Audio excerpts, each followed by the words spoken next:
Müthiş bir mücadele ve Survivor All-Star 2022'de bir iple karşı karşıyayız. Baton! Dönerek karşı rakibinden!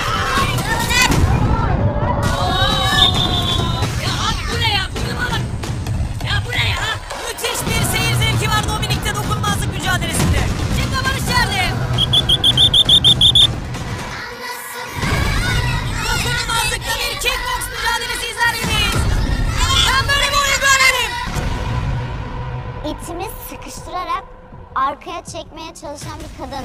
Biz böyle bir erkek gücünde benim diyen erkeği bile biz paket edebilecek kadınlarız. Çok defa da yaptım. Bir tane çakıyorum ağzına yapıştırıyorum. Bana bir daha dokunursan Nagihan, o zaman sana şunun ne olduğunu göstereceğim.